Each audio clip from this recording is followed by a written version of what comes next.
Deep in Louisiana, shrouded in mist and moss, lies a place of sorrow.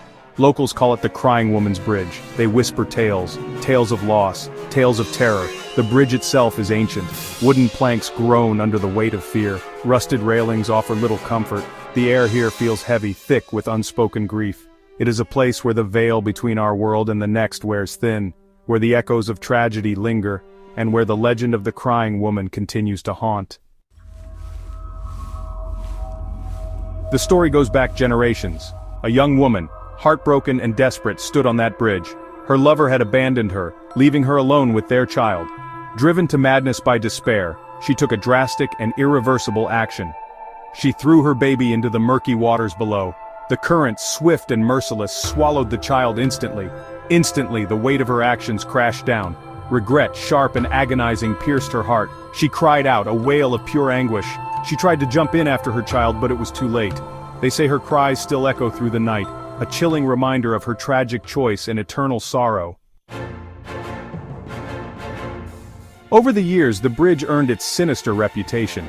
People claim to hear things there. Whispers on the wind that sound like a woman sobbing, a baby's cries faint and chilling. Some say they've seen her. A fleeting glimpse of a woman in a white dress, her face obscured by shadows, weeping at the edge of the bridge.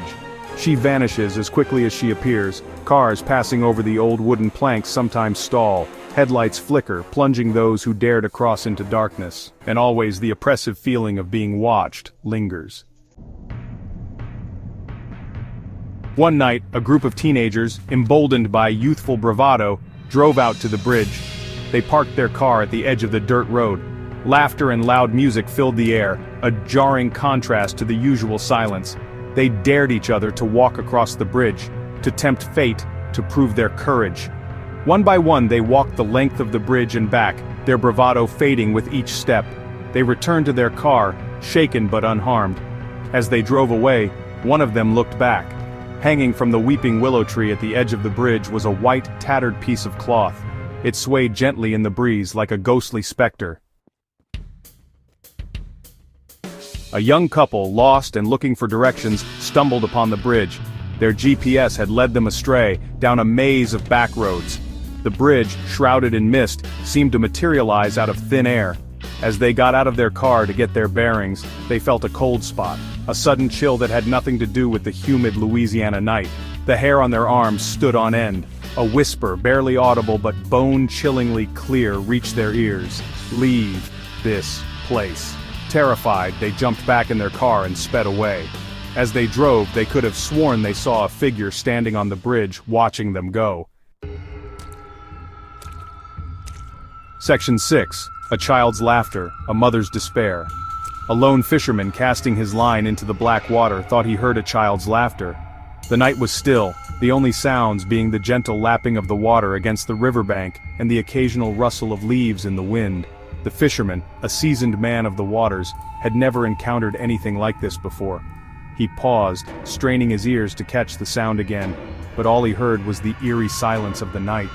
It was a sweet, innocent sound, completely out of place in that desolate location. The laughter was light, almost musical, and it sent a chill down his spine. He couldn't shake the feeling that something was terribly wrong.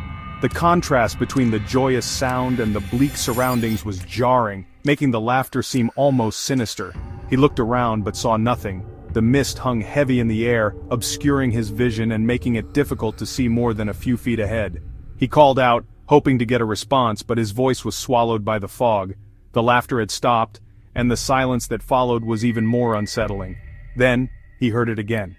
This time it was louder, closer, as if the child was standing right behind him.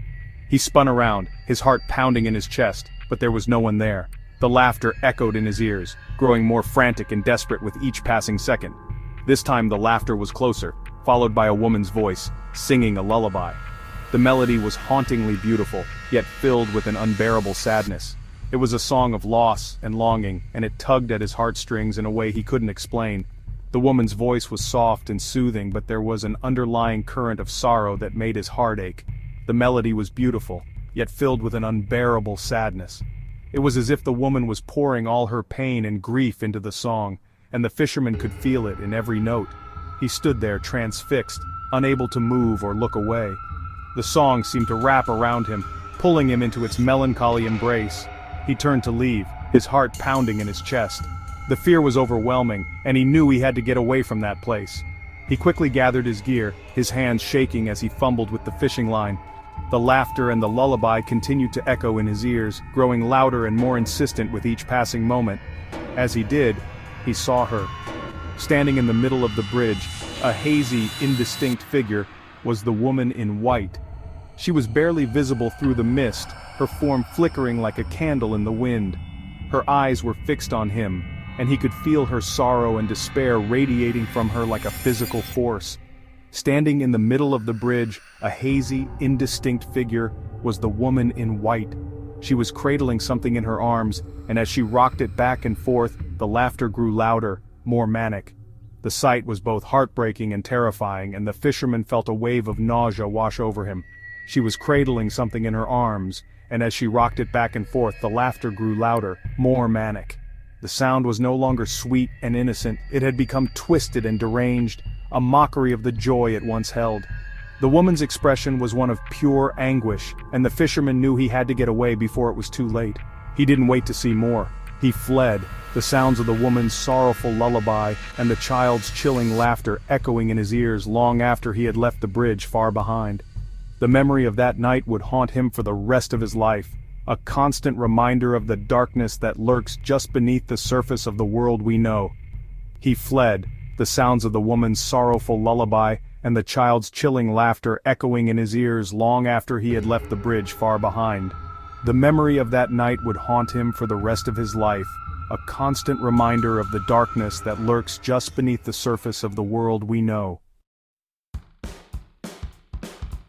Section 7. Vanishing in the Night.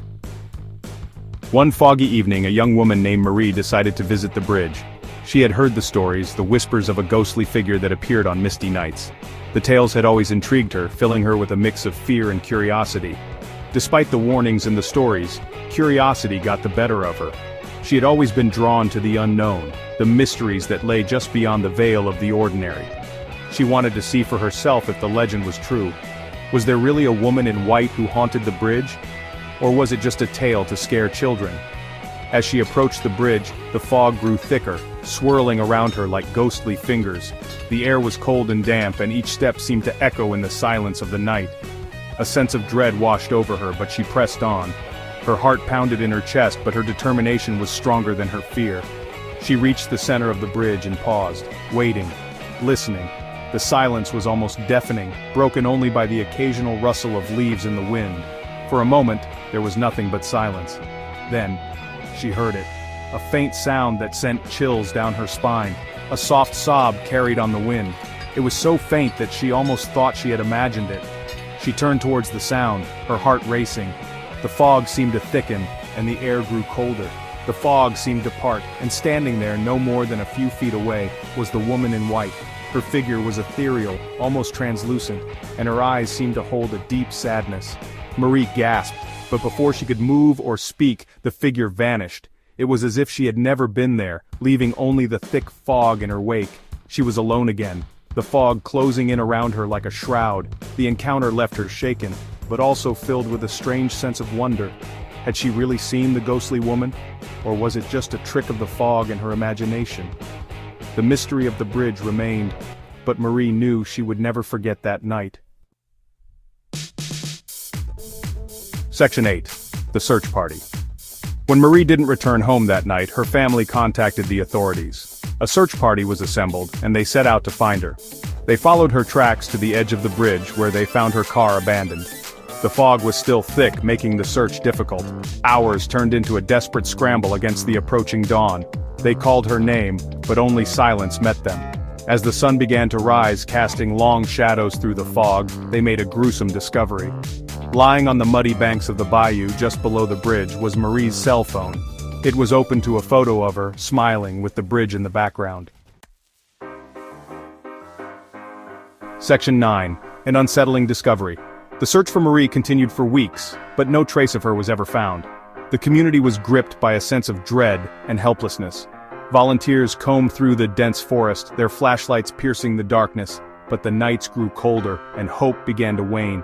The bridge, once a place of innocent passage, now loomed ominously in the background of their efforts. The police investigated, but with no evidence of foul play, the case eventually went cold.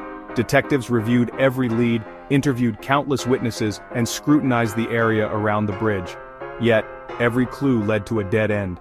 The bridge, shrouded in mist, seemed to mock their efforts, standing silent and indifferent to the tragedy that had unfolded. Some whispered that she had become another victim of the crying woman's bridge, claimed by the same tragic fate as the heartbroken mother from so long ago. The legend of the crying woman, a mother who lost her child and was said to haunt the bridge, resurfaced with renewed vigor. Stories of ghostly apparitions and eerie cries in the night spread like wildfire, adding a supernatural layer to the already chilling mystery. Weeks later, a fisherman would find something else. As he cast his line near the bridge, the stillness of the water was broken by an unexpected discovery. His line snagged on something unusual, and as he reeled it in, he felt a chill run down his spine. Snagged on a fallen log near the bridge was a single white shoe. The shoe, weathered and worn, seemed out of place in the serene setting. It was a stark reminder of the night Marie vanished, a tangible piece of the puzzle that had eluded everyone for so long. It was identical to the one Marie had been wearing the night she disappeared. The discovery reignited the investigation, bringing a glimmer of hope to those who had feared the worst. The shoe was carefully examined, every detail scrutinized for clues that might lead to Marie's whereabouts. And clutched tightly in the laces was a small, white, mud-stained button. The button, seemingly insignificant at first glance, held a deeper meaning. It was a link to the past, a connection to the legend of the crying woman and her lost child. A button that looked eerily similar to those found on baby clothes. This detail sent shivers down the spines of those who knew the legend.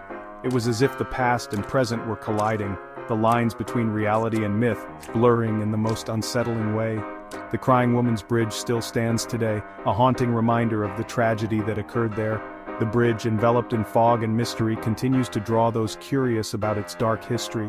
It stands as a silent sentinel, bearing witness to the sorrow and loss that have become part of its lore. A place where grief lingers and where the line between reality and legend blurs with every passing whisper of the wind. The bridge remains a symbol of unresolved grief, a place where the past refuses to be forgotten, and where every rustle of the leaves and every gust of wind carries with it the echoes of a haunting tale.